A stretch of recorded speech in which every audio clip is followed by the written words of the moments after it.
You're listening to the Mashup Americans. Hey, I'm Amy Choi. And I'm Rebecca Lair, and we are the Mashup Americans. And today we're talking about one of our more complicated identities, class. Amy, this is something that we've talked about a lot because, in so many mashup families, class identities are all over the place. Totally different.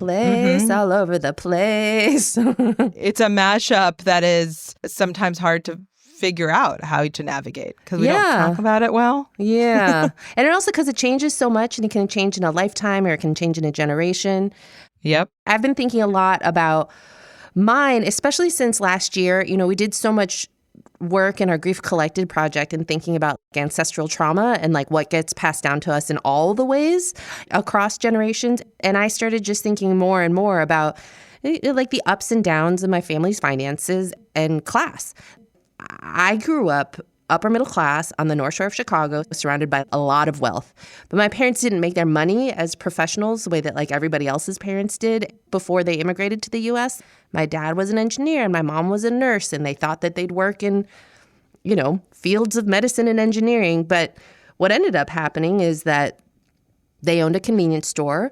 It was attached to a laundromat. This is sounding very Korean American, right? In the Oasis Mobile Home Park, which at the time was the biggest mobile home park in the Midwest.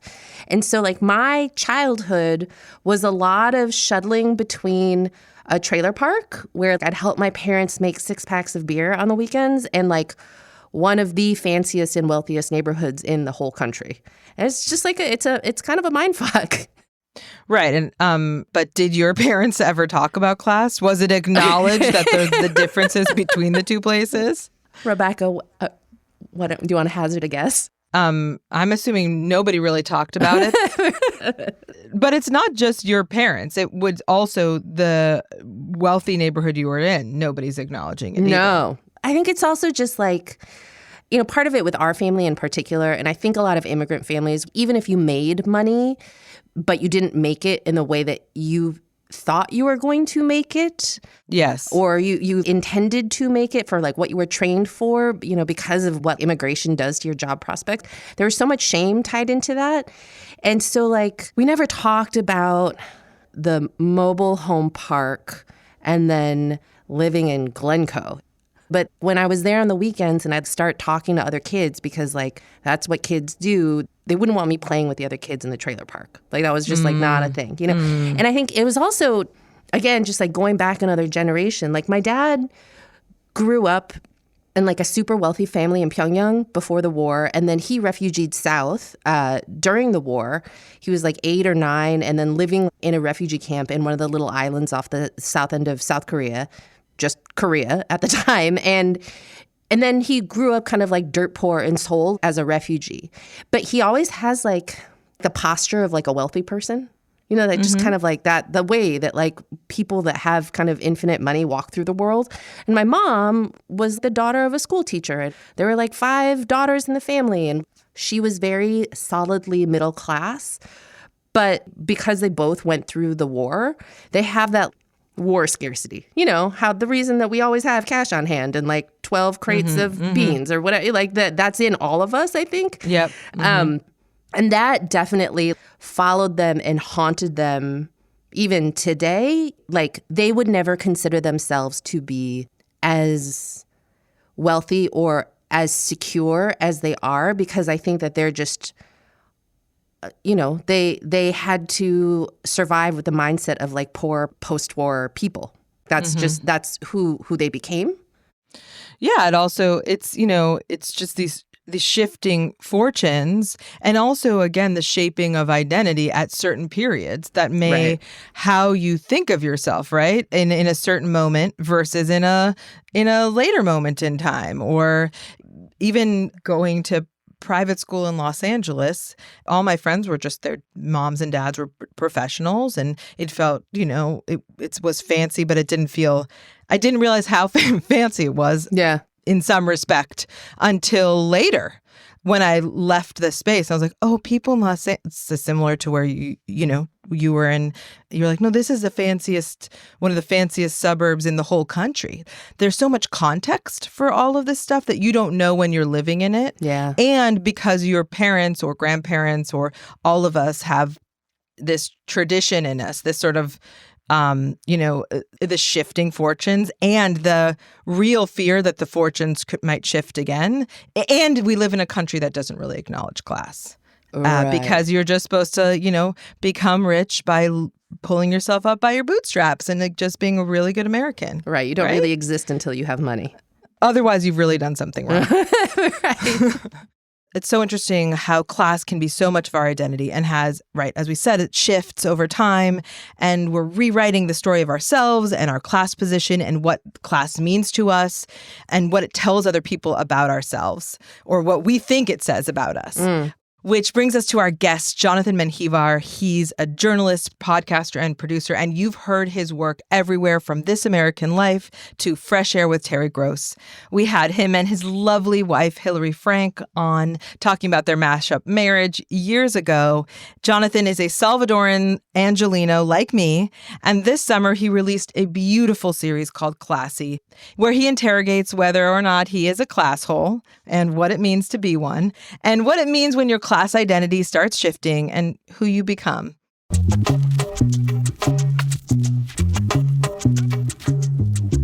Well, so Jonathan, first of all, it is so nice to see your face. I don't think we've seen you in, well, definitely not in the pandemic, but like years. You and Hillary were on our show a long time ago. A long time ago. I think that's maybe the last time we saw each other than social media. Oh Totally. My God, it's too much. Well, this is also why, I wish to evaporate from this earth and all social media, except that, like, I love when Instagram, I can see, like, your fit checks. Right. Oh, it's so great. Oh, I love. Or know whose birthday it is. All the good stuff. Yeah. So cute. Yeah. I want to start off because I hope that all of our listeners have also gotten a chance to listen to Classy. And if not, you definitely will want to after this. But the tagline for the show is Classy. It's a show about the chasms between us that are really hard to talk about, but are too big to ignore. And I just think I love that. And I love hearing you say that at the top of every episode, because I just think our whole mode of being as the Mashup Americans and also as storytellers and journalists, reporters, is that we're just always trying to bridge those chasms. And the way that we do that is just like by listening and by asking these big, complicated questions. And I'm so grateful that you were the one to tackle this in this way, because it feels so, so special. And so congratulations, Jonathan. Oh, thank you so much. That's really nice of you to say. Yeah. You're welcome. And also, it's true. It's true. And as my dad would say, it has the added benefit of being true. We've been working a lot with progressive organizers in the last several years. And one of the things that they taught us is about being agitated and being agitators and how it's a good thing, right? They kept being like, you guys are agitators. And I was like, that's rude. And then they said, no, it means that you're pushing something forward. And what it has taught me is that when I listen to something or I read something, to understand why in my body it makes me feel uncomfortable. Right. And this has so many moments but in the best possible way, where I'm like, oh yeah, I'm a classhole. But there's this agitation that is because I'm seeing truth. So thank you for doing that. I'm like, now I get to agitate with you. So that's very exciting. Fantastic. Yeah. It's interesting. The thing you said, like, well, this never made it into formal language in the show, but one of the things we were thinking a lot about when we were looking for stories and talking about, like, what is this show exactly, is that, like, these feelings of class guilt or ickiness or whatever, however you want to describe it, they happen when you're bumping up against the borders of class. Like, if you exist in your world, everybody's like you, like, you don't even have to think about it other than being like, like, maybe I'd like to make some more money, but like, for instance, I talked to my dad, this tape didn't make it into the show, but I was just like telling him even like what the show was and asking him like, what are your feelings about class? And he was like, wait, what? Like, he didn't even get the question, because it's not a thing that I think he has to think about much, like in his world, he's an immigrant who got a working class job and then like made it, like he's got a nice house in the desert. He's got a wife who's a teacher, but he's not like running in circles and encountering things that like make him like feel bad, or like question his class position at all, really. Right. Well, what's super interesting, I thought, is that, and I was like screen texting Rebecca about this throughout all of my listening, which was just that one of the central premises of your approach to the question of class is a discomfort or guilt of understanding like the immorality of being rich. And just that is like kind of culturally pervasive. Like you talk about Scrooge McDuck or, the idea that like there are no good millionaires or billionaires or what should you do with this money and not wanting to be a class hole. And I couldn't, like it took me a minute to figure out like why this felt odd to me when I was just like, oh, it's because literally everything about my upbringing as like a first generation Korean American is that for us and for our family and for our community, for like Korean Americans in the 80s, everything was about attainment of money and status. And then that meant that you were good, not that like being rich made you an asshole. Right, so like right, in my mind, right. there wasn't like it was like, no, getting money is quite literally everything. Yeah. And so now, like having gone into a different class as my parents, similarly to but like now I live in like a, I don't know, like a creative class or whatever. Like I'm a shitty bourgeois person that lives in Brooklyn, but I make significantly less money than my parents ever did. Like we have less assets than I ever grew up with. And somehow I made that choice.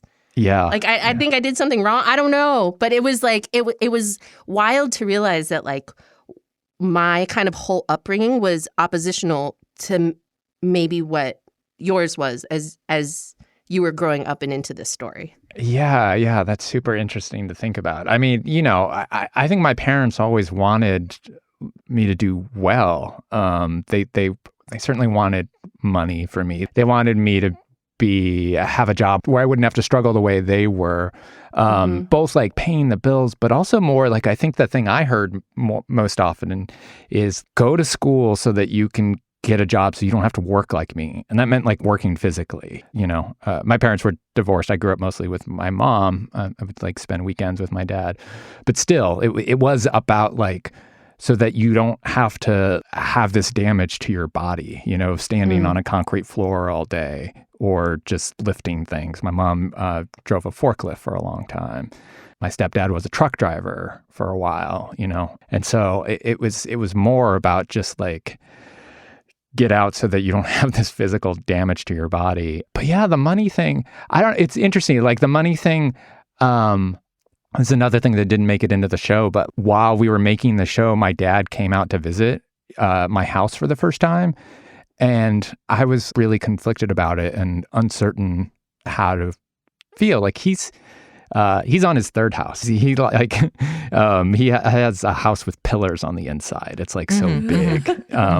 But he had to move out to the desert to get that house. Yes. He lives like halfway between LA and Vegas. So, I have like a pretty modest house but in like a fancy suburb in New Jersey, and we've had some renovations and there's stuff that's like you're saying, like bougie asshole, that is like, this house is the embodiment of that, and I was feeling guilty going into that, like showing him the house and like thinking about like, how do I justify this stuff? And he just has like none of that, he was like, why are you even asking this question? You should feel super proud of all of this. And like, I don't feel anything weird about the difference between you and me based on this. So he also probably was like, why don't you have more pillars? Like this, yes. is this even fancy? Like you spent this much money to live here. I have a much nicer house. You made your choice. No kidding. He was like, you have 1.5 bathrooms and like all of the rooms are this dinky. Like, what the hell? How much is this house? Yeah, for sure. I think the other question here, though, is that clearly you feel We have so many things that we can all feel guilty about, Jonathan. But clearly you feel guilty about enjoying your renovations or your wardrobe. But like, what do you think would make you feel better about having that money or entering into a different class? Like, would it have been more moral to not buy this season's cardigan? Yeah. What are you supposed to do with it? Yeah, spending money on yourself is a thing that for me, just in general, I feel guilty about, like a lot of immigrant children, my parents were sacrificing stuff and not having nice things themselves so that we could have stuff. So there is a real question of just like, what right do I have to like buy a new pair of jeans when my old pair hasn't worn out yet, other than that nobody wears skinny jeans anymore. And what the hell? Like, why? Jeans, Jonathan. I know. Like the low rise. I can't believe how low. No, I used to wear. I'm sorry. I'm sorry to those people, but I'm still not doing it. That is, you know what? The high rise is meant for a grown-up's body. Okay, so I am not Britney Spears in 1996. Okay. Yeah. Sorry to this man, but no. Yeah. But also, I think this is the life that my parents wanted for me. They wanted me to have like whatever I wanted, I think a lot of it is like way beyond parents. A lot of it, like I'm an 80s kid, and my vision of why this stuff is bad is like every preppy 80s villain, 100%. Like it's like Andrew McCarthy, just over and Blaine. over. Blaine. Yeah. Like to be a yuppie is like one of my worst fears, but arguably I totally am, I don't think we're using that word anymore, but all of this stuff, like a lot of my taste, even like down to wearing some pretty preppy clothes sometimes. I'm literally wearing a button up that with like the collar popped right now, but sometimes looks fantastic. I feel really great about it, and it's very confusing. But Jonathan, how do you think you define guilt for yourself? How do I define guilt? Yeah. I mean, I guess when it related to class and how we thought about it in this show. We never used the phrase income inequality in the show at all, but like it's kind of a given that that's what we are talking about. There's just like an acknowledgement that some of us have things and some of us don't. And there's a lot of overwhelming feelings that go with that. Some of that is warranted, I think. Some of it's not. And I think that's a thing that it turns out that the show ended up being a lot about, is sort of just really staring at that and talking about just like, where does this come from, and like how much of it is real and how much of it is things we make up in our head. So much of this stuff is like stories we are telling ourselves, at least for someone in my position. I think for someone of a lower class, the sort of made upness of it is there are very real issues that people are facing. So well, I think especially when you can become a bridge, or you have a certain moments where you're able to be the kind of truth teller of some of it. It's true, when you can tell people, oh no, I've been there, trust me, everyone's making it up. You think that they know what like that almond syrup thing on the menu is, but they also don't. Or they read books at home and are like kind of preparing in their own way, or were like sent to a school to learn that stuff. It was interesting actually, though, like speaking of fancy schools and stuff and like signifiers, is that one detail that you share in Classy is that when somebody asks the question of where you went to school, it's like an immediate trigger for you. And it's like a chip on your shoulder, just like, doing, it like more comes chipping off. I want to know, like, what is that? How does that feeling sit in relationship to the guilt you feel for having achieved a lot and having made money and living your fancy New York or New Jersey suburban life? Yeah. I mean, I think that is one of those like clubs that I don't belong to, like that chip comes from like the experience of having said one time when somebody asked like, where'd you go to school? And I said, Cal State Fullerton. And, and then people's eyes just like go to the ground, and like they don't know what to say. At least some what people, fucking assholes, But I don't blame them though, because like, and then I've seen the other thing happen where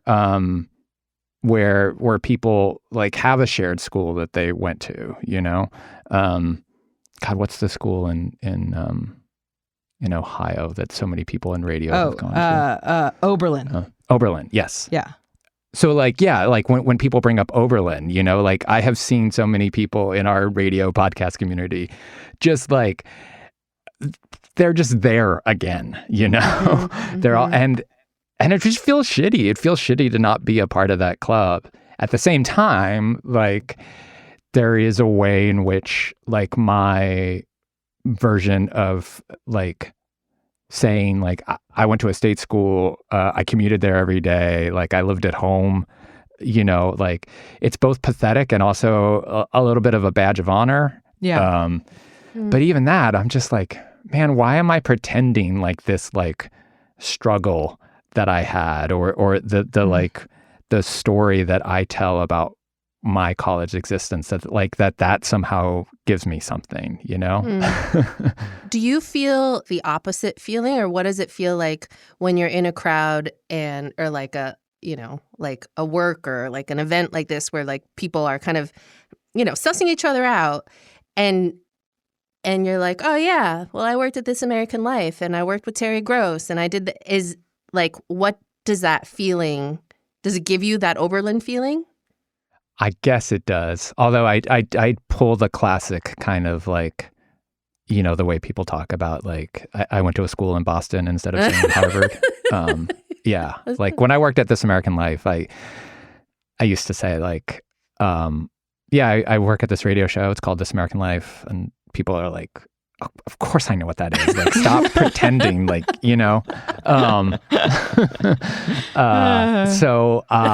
yeah, like working at those places to me, as much as like that was the only thing I ever wanted to do, it sort of felt like saying like showing off the clothing I was wearing or something, Mm-hmm. Like I both loved the cachet of it and felt guilty about it for sure. Yeah.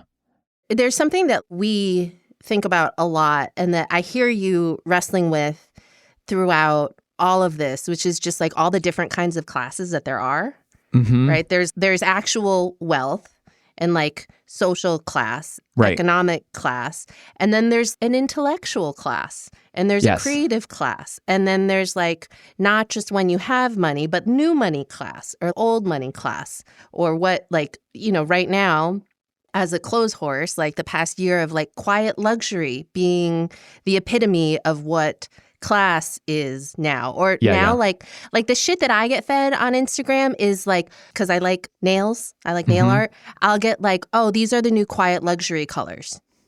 And it's like some hideous top for your fingers. But like, what does that mean? And also now you occupy so many of these classes and you are belonging and you create stuff that other people in the intellectual and creative classes are listening to and talking about and are part of. Does that make you feel more like you belong? I guess so. Yeah. It's taken me a long time to feel like I belong somehow. Yeah. Because I really did not feel for a long time working in some of the places in media that I have worked, that I belonged and like that I knew what I was doing at all. And I mean, in some ways it really is like making this show is the first time I have felt like 100% confident in the thing that I'm doing, It's a little bit of an exaggeration for sure, but having a thing that I'm like running and a lot of it is like my creative vision is like kind of forced me into that. But even that, like sometimes I go back on that and I'm just like, why is the thing that like the first time that I am in the press at all and my photos out there and stuff is like me laying out my sad ass working class story, like why can't it just be like a breaking investigative podcast or something, you know? So like there are Is this all how you kinds got to be queen for a day, Jonathan? Oh yeah, Jonathan's queen for a day. But let's Jonathan hope is there's queen for a less day. secrets. I'm queen for Jonathan, a day. Okay. let's not tell Hillary. You're like, surprise, there's a child somewhere. Well, but at that question then, Jonathan, first of all, as we've been joking, we're over the discourse. Like not everything needs to be discourse. But I think in here, it's sort of the things are more complicated, and like the internet doesn't allow that, or the way that we consume information. For sure. And also over your lifetime, you evolve and you're still made up of the stuff that you grew up with. And so in some ways, like you're trying to say, no, this is still me. Like I'm made of this stuff. Like it's in my DNA, and you know, your brain neuron, whatever. It's like constantly being made anew, right? Or new things are constantly happening. That's science, everybody. Yeah.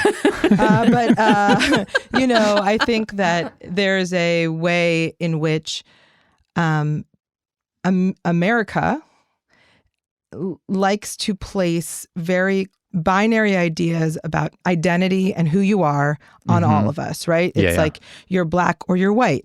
And you're like, well, we're kind of a lot of other things there, or you're poor or you're rich. And actually, you might have gone from like brown to white in the course of your lifetime, in the way that America currently understands. Understands is a really generous word for America. The way America currently approaches what whiteness is, or what any of these things are, is like, you know, my dad as a 70-year-old Jewish son of immigrants was like a, you know, immigrant kid, right? First gen kid. And now they're like, oh, that old white man. And that's a very confusing life trajectory, right? If that's the only lens in which you're seeing yourself. And I'm curious for you, as you're kind of navigating this, how, when you read the article about you, which, you know, Queen for a Day, Jonathan, is how you're seeing the way somebody else is telling your story versus how you're wrestling with it just in your day-to-day life. Yeah. I mean, it's been pretty fascinating to see, like, there have been descriptions of the show, like, where people have said it's about coming to terms with being okay being upper class. And I'm like, wait, what? That's the story that I'm telling? And then, like, I had to be like, wait a minute. Yeah, I mean, I'm not upper class. I think I'm probably like technically upper middle class. But I thought all along what I was saying was like, I have all this like shit that I carry around because I'm a working class kid, you know? And I thought that's the story I'm telling. And it's, it has been surprising both in the making of it and the reception of the show to understand that people see things differently than I do. Like, of course they do. Of course they do. Like, this is all, you know, like we are telling our stories to ourselves based on our own experiences and who we were as children and all of that. But like, I mean, I think you can hear me wrestling with that even in the very first episode, just being thinking that I am working class and I call myself working class. And then I like do stupid things to try and like hold on to my working class cred. Like, I don't know if you can see, I haven't been out in the sun a whole lot this summer, but I usually have a watch tan because my stepdad was a truck driver. So he always had his left arm hanging out of the driver's side door and had like a serious watch tan. That is a thing that I feel like I need to have. Like I will, I'm at the beach in a watch because I'm like somehow trying to hold on to this working class identity that nobody really until now, like this is like a secret thing that I'm only doing for me, I think. The watch tan though, when you say that, I see little baby Jonathan trying to figure out what it means to like be a person in the world. And like a person in the world is to like be a man with a watch tan. Yeah, for sure. And like, I think we all have those, right? And what is so interesting when it comes to money, and not just money, but class, which I think, we're all saying are different things too, is that so much of what us, as all of us being first generation in kind of different forms, right? Yeah. Like all three of us here, is that like the whole point is about transformation. The whole point is about more and bigger, and this like sense of mobility that everybody says now is like, oh, does upward mobility exist in the US anymore? Like, is the American dream still alive? Mm-hmm. And so we're all sitting here having kind of presumptively achieved some version of that. Yeah. And like been successes. But then we're left with being like, okay, well then if I am now this from that, then who am I? Yeah, for sure. Jonathan, you really went full naked vulnerability in this show. Yeah. But can I ask a question for you then? Where do you feel most at home and the most relaxed and completely yourself, not putting on any kind of show? Yeah. I mean, God, at the risk of being like a total wife guy, it's like here in this like mixture of the two worlds that Hillary and I have built together, But yeah, see, now you made that noise and I regret saying that. But yeah, just like our house feels very comfortable to me. But I think it is still working class environments where I maybe feel like slipping into my old self feels very comfortable, where I just can feel most comfortable. So there was a diner that my mom and I used to go to in Whittier, the town in California where I grew up, that was it was like a real working class space run by, I believe she was Filipina, like a woman who just had this little diner, just like very American breakfast. It was called the Bright Spot. And we'd go there and like talk to this woman about, like, the conversations we were always having were about her kids and the things that they were achieving, like she had kids who had like big aspirations and were off at college and doing big things. And so that place is gone. But it is places like that, I think, where I feel most like myself. But I don't know, man, because like I'm also like super uncomfortable sometimes, Like a few years ago, I was at a party. My dad's it was just like a big, like, I don't even remember what event it was for, but it was like a big Mexican kickback. And my dad's married to a Mexican-American woman. And, just like pozole and like the taco guy and lots of drunk tios in the corner. It's a dream. And like, yeah, total dream, like exactly where I want to be. But then like I walk in with my weirdo self, like dressed a little fancy and like, I don't know. And so there's always a part of me that's just like, oh, but they're judging me in this other way, Or they just razz you. I feel like in that world, they'd be like, what are you doing, Jonathan? What's this outfit? Yeah. What are you doing, bud? Yeah. There's a lot of razzing. Yeah. Well, I'm curious too, because your kid goes to school by home, right? Local school. And you described a really kind of beautiful mix of things and exposures there. Amy and I both, our kids are in elementary school, public elementary schools in the cities that we live in. And, it's a whole new social dynamic as a parent as well. And I'm wondering for you, what are some of the markers that when you're meeting new people, especially let's say at your kid's school, you want them to see or think about you? Or if you have awareness of that? So the markers that they are looking to me, yeah, like what I'm projecting, yeah. Watch tan. Watch tan. Except it's a Rolex. No. But then you don't see the you got to take the Rolex off. Yeah. In order to see the tan. I'm actually not into watches. I wear cheap watches. I'm just wearing a Timex that I got at Target. But I could easily, I think I'm like resisting because I could be like a vintage watch guy. I could really see me being that. That's right. It's on brand, I feel. I think you're right to avoid a thing that you could be a thing. That's how I feel about many. People are like, why don't you do that? I'm like, because I know I'm not strong enough. Once I go in, I'll never get out. So yeah, exactly, for sure. Yeah. So vintage watch guy, that's a thing I'm trying to project, even though I'm not actually into that. No, I think I want to project the thing that's in my head, which like is a super confusing version of like down to earth working class guy, but also like tapped in creative class person, you know?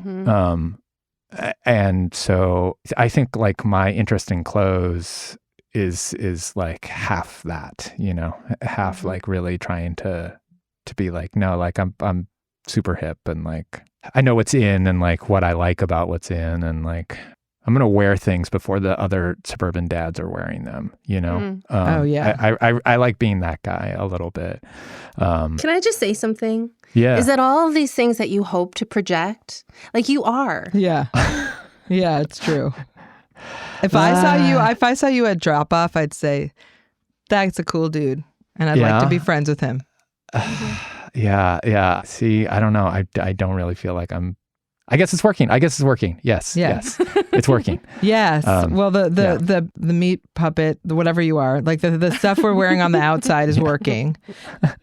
You know, I've been thinking a lot about this as a person who went to private school in a way that was a stretch for my family, but now is a very much not a choice I'm making for my kids. And so it's like opting out of a certain class system that I know actually is a very, I think about it a lot. Like every time I'm doing some kind of bureaucratic nonsense with this huge public school system that I'm a part of, even though I'm having a spectacular educational experience for my kid in it, and I walk to school and it's all the like most delicious local community building things and I love it.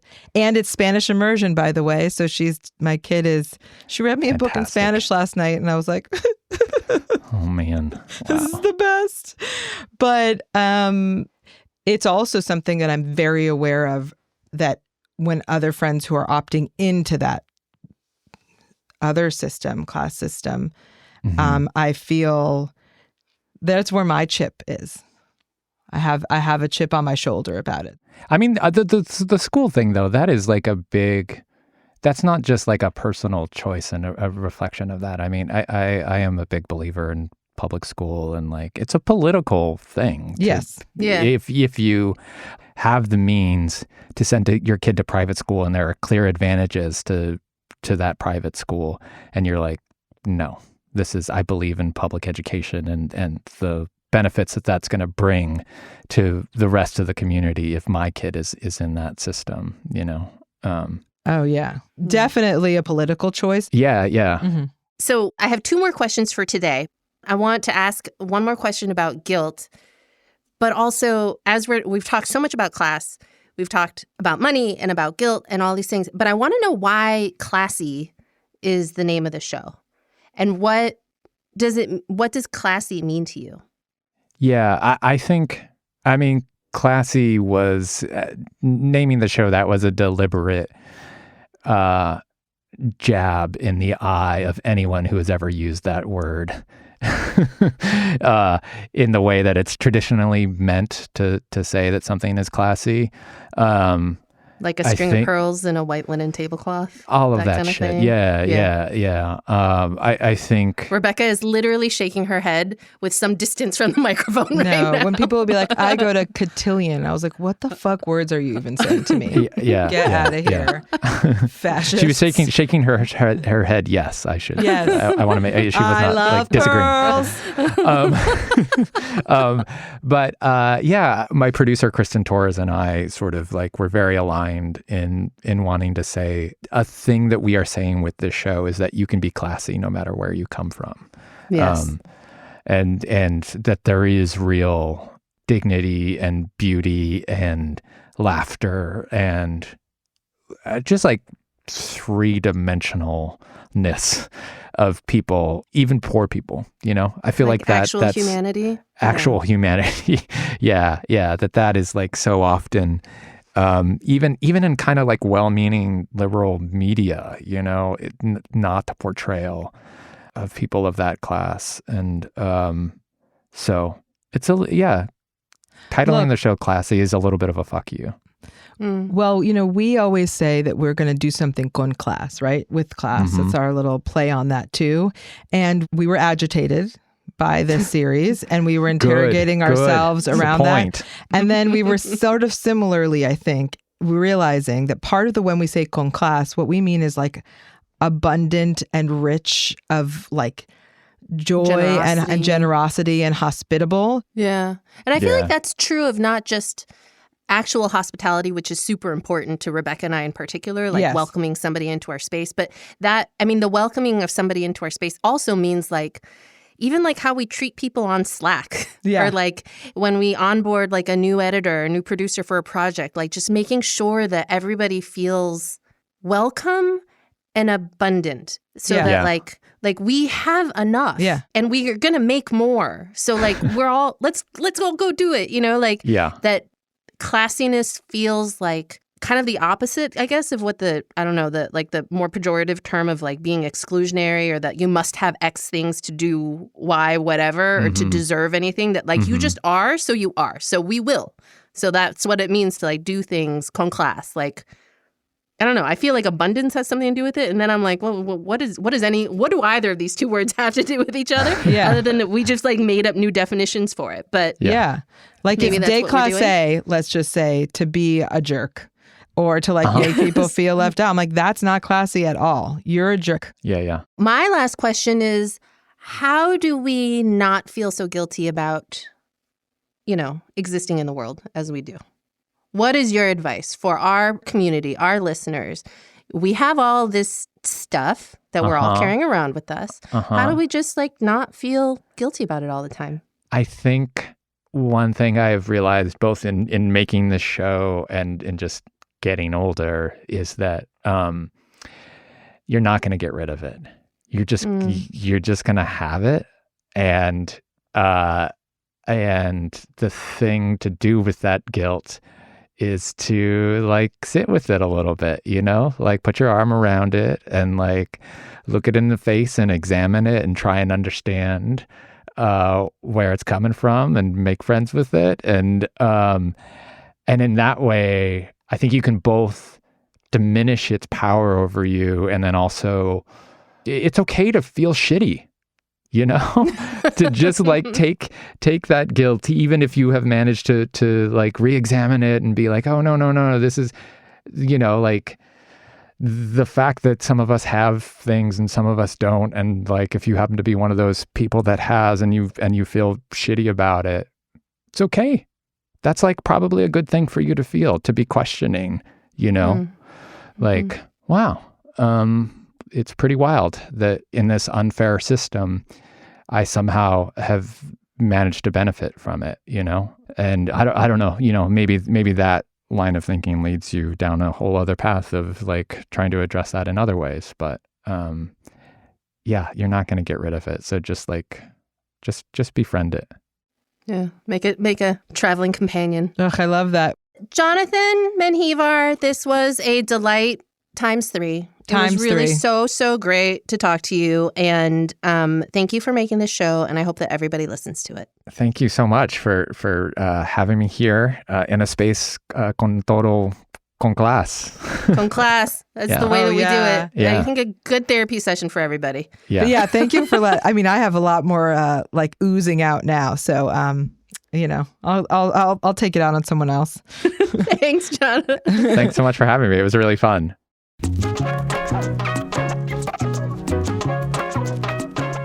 Jonathan, I hope you know you will always have a big, thick, pale watch tan in our hearts. You are not a classhole.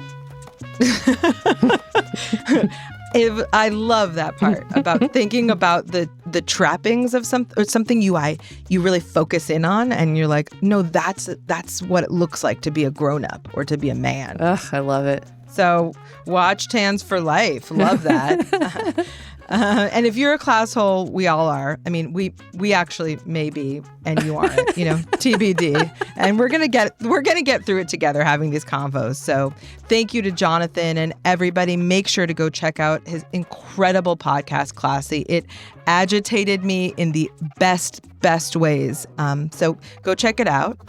And next week, Dr. Pooja Lakshman will be joining us to talk about real self-care, which is basically boundaries. Boundaries. But are we even allowed to have boundaries as mashup women? TBD. I don't know. I haven't had one in my life, Rebecca. Nope. Okay, well, make sure to catch the rest of the Ultimate Guide to a Mashup Life. We'll have episodes every week, all fall. Like and follow the Mashup Americans wherever you get your pods, and tell your friends. We love you. This podcast is a production of the Mashup Americans. It is executive produced by Amy S. Choi and Rebecca Lehrer. Senior editor and producer is Sarah Pellegrini. Production manager is Shelby Sandlin. Thanks to DJ Rob Swift for our theme song, Salsa Scratch. Additional engineering support by Pedro Rafael Rosado. Please make sure to follow and share this show with your friends. Bye!